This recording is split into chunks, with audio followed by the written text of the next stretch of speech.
Assalamualaikum warahmatullahi wabarakatuh. Kami dari kelompok 12 mata kuliah Termodinamika Metalurgi kelas B akan mempresentasikan sebuah materi yang berjudul Thermodynamics of Steelmaking on Basic Oxygen Furnace. Nama saya Ginda Kuryatama, NPM 1744. Dan saya Liliana Cindy Melenicu dengan NPM 1968. Adapun outline yang akan kami bahas terdiri dari latar belakang, tinjauan pustaka, aspek termodinamika, aplikasi, dan kesimpulan. Pada basic oxygen furnace, terjadi proses oksidasi di mana oksigen akan mengikat karbon pada karbon, silikon, sulfur, dan pengotor pada baja cair. Dan saat oksidasi berlangsung, ditambahkan limestone sehingga terbentuk terak yang terapung di atas baja cair. Sebelum dinamakan basic oxygen furnace, tungku ini bernama LD proses. Proses pembuatan baja dengan menggunakan besi tua dalam skala besar dengan hanya sebagian kecil logam primer yang diperlukan disempurnakan oleh insinyur bernama Robert Dürer. Kemudian pada 1856, Heinrich Bessemer mematahkan proses pembuatan baja dengan peniupan oksigen untuk dekarbonisasi besi cair. Beberapa insinyur seperti Heinrich dan Dürer berhasil membawa ini ke produksi massal. Puncaknya ada pada November 1952 oleh VOST Dillens dan Mei 1953 oleh OEMG Donawitz yang menjadi ujung tombak pembuatan baja dunia. Selanjutnya adalah tinjauan pustaka. Dalam tinjauan pustaka kami ingin menerangkan beberapa teori atau pengetahuan tentang peralatan basic oxygen furnace.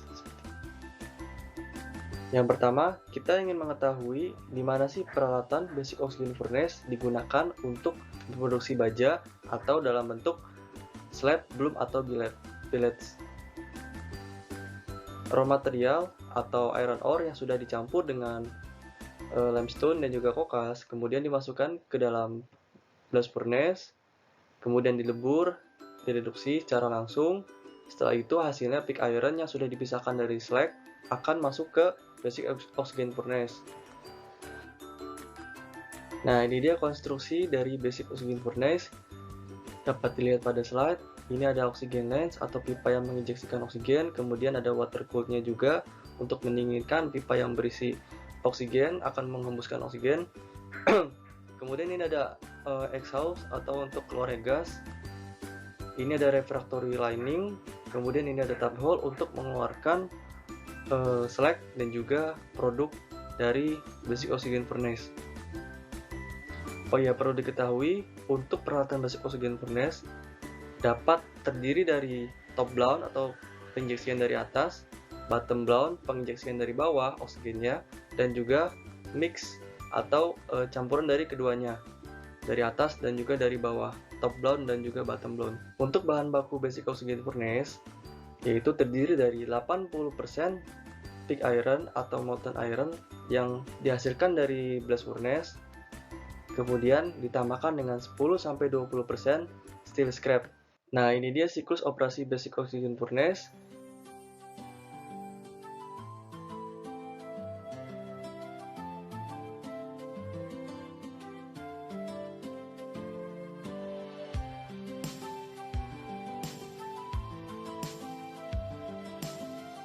Yang pertama, steel scrap dimasukkan ke dalam basic oxygen furnace. Tentu saja persentasenya dari total keseluruhan muatan adalah 10-20%.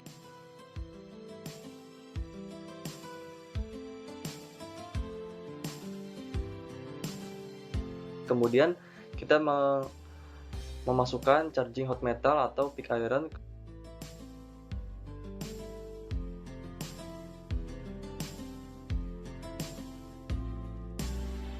Kemudian blowing time atau penginjeksian oksigen dengan kadar kemurnian 90% selama kurang lebih 20-20 menit.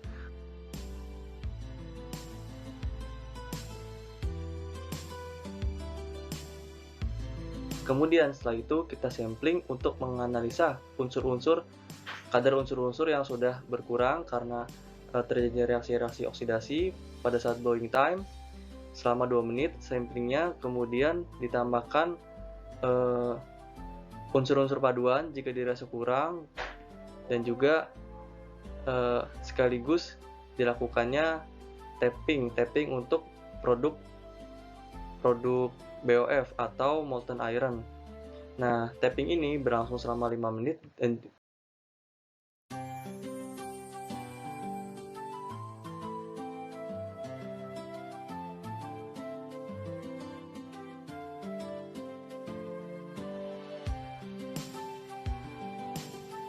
kemudian slagging atau mengeluarkan slag dari basic oxygen furnace sebelum operasi selanjutnya dimulai. Seperti itu. Untuk tapping 5 menit dan untuk slagging 2 menit, sehingga proses keseluruhan untuk proses basic oxygen furnace adalah 32 menit kurang lebih.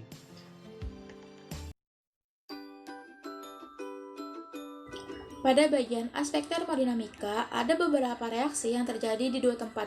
Yang pertama, reaksi di dekat oksigen lens. Gas O2 yang diinjeksikan ke dalam baja cair akan menghasilkan O2 terlarut, kemudian unsur Si yang diinjeksikan dengan O2 sehingga menghasilkan SiO2 dalam fase terak atau slag, kemudian unsur Fe yang direaksikan dengan O2 sehingga menghasilkan lelehan FeO. Selanjutnya, ada karbon yang direaksikan dengan oksigen sehingga membentuk karbon monoksida, dan yang terakhir, karbon yang direaksikan dengan O2 dalam baja cair sehingga menghasilkan gas karbon dioksida. Berikut ini juga ada data delta H dan delta G dari masing-masing reaksi. Delta H yang bernilai negatif artinya reaksi tersebut berlangsung secara eksotermis, begitupun dengan kebalikannya. Dan untuk delta G apabila bernilai negatif, maka reaksi tersebut berlangsung secara spontan dan berjalan dari kiri ke kanan atau dari reaktan ke produk. Begitupun sebaliknya. Data-data ini diperoleh dari aplikasi HSC9 Chemistry. Reaksi-reaksi selanjutnya adalah reaksi-reaksi yang terjadi di dalam hot metal. Dua senyawa FeO akan berikatan dengan Si terlarut sehingga menghasilkan 2 mol Fe dan SiO2 dalam fase slag. Kemudian, dua senyawa MnO bereaksi dengan Si yang terlarut sehingga menghasilkan 2 Mn dan SiO2 dalam fase slag juga. Selanjutnya ada senyawa FeO yang berikatan dengan karbon sehingga menghasilkan Fe dan karbon monoksida. Kemudian ada FeO yang berikatan dengan Mn sehingga menghasilkan Fe dan MnO terlarut. Yang terakhir, 5 mol FeO berikatan dengan fosfor sehingga menghasilkan 5 Fe dan senyawa P2O5. Kemudian untuk reaksi-reaksi yang ini juga terdapat delta H dan delta G yang diperoleh dari aplikasi yang sama dengan yang slide sebelumnya. Nah, selanjutnya adalah diagram Ellingham. Untuk diagram Ellingham, kami sudah coba buat menggunakan software HSC Chemistry 6, tetapi hasilnya dapat dilihat pada slide seperti berikut. Dapat dilihat bahwa pada temperatur 1600 derajat Celcius, karena untuk pengoperasian BOF itu sekitar 1600 sampai 1650 derajat Celcius. Ternyata senyawa oksigen dan juga karbon monoksida lebih stabil, artinya nilai delta G-nya lebih negatif daripada unsur-unsur seperti Si, mangan, silikon, fosfor, atau unsur-unsur pengotor. Setelah itu, kami menggunakan referensi lain untuk diagram Ellingham. Dapat lihat pada slide, kurang lebih tidak jauh berbeda dengan hasil pembuatan diagram Ellingham pada software HSC6. Dapat dilihat untuk memperjelas garisnya pada temperatur 1823 Kelvin atau 1600 derajat Celcius, ternyata masih sama, unsur-unsur CO dan CO2 ternyata lebih reaktif daripada unsur-unsur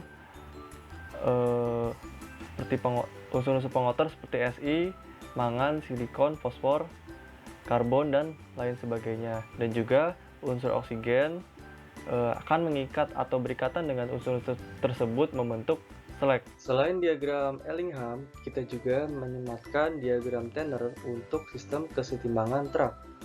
Nah, dapat dilihat dalam komposisi di samping, yaitu komposisi slag pada basic oxygen furnace terdiri dari CaO 45,8%, SiO2 11%, Al2O3 1,9%, dan seterusnya. Jika dikalkulasikan agar dapat 100% CaO, SiO, dan Al2O3 dalam keseimbangan diagram Tanner ini, maka didapatlah 78, 18,7, dan juga 33. Maka didapatlah titik keseimbangan untuk slag basic oxygen furnace adalah pada titik ini. Kemudian untuk menghitung basisitas atau kebasaan dari slag, kita menggunakan rumus CaO per SiO2 ditambah Al2O3. Maka didapatlah basisitas slag BOF sekitar 3,55%. Industri-industri yang menggunakan basic oxygen furnace dalam pengolahan baja diantaranya ada PT Krakatau Steel dan PT Krakatau POSCO yang dimana keduanya berletak di Cilegon, Banten. Karena industri-industri tersebut menggunakan teknologi reduksi secara tidak langsung dan menggunakan blast furnace di mana proses lanjutannya adalah mengangkut pig iron dengan ladle dan dituangkan ke dalam basic oxygen furnace. Kesimpulan untuk presentasi kali ini adalah pada basic oxygen furnace, kebahan baku yang digunakan pig iron dan scrap baja, sementara produknya adalah pig iron. Kemudian reaksi-reaksi kimia terjadi di dua tempat, yaitu pada dekat oxygen lens dan hot metal. Diagram Ellingham digunakan untuk menentukan temperatur oksidasi dari suatu unsur atau senyawa dan juga tekanan CO per CO2, sementara diagram Turner digunakan untuk mengetahui sistem kesetimbangan komposisi terak yang dihasilkan selama proses pemurnian baja dan juga untuk mengetahui nilai basisitas terak. Berikut beberapa referensi yang kami gunakan. Sekian presentasi dari kelompok kami. Apabila ada kesalahan, mohon dimaafkan, dan apabila ada pertanyaan, silakan diajukan. Terima kasih atas perhatiannya. Wassalamualaikum warahmatullahi wabarakatuh.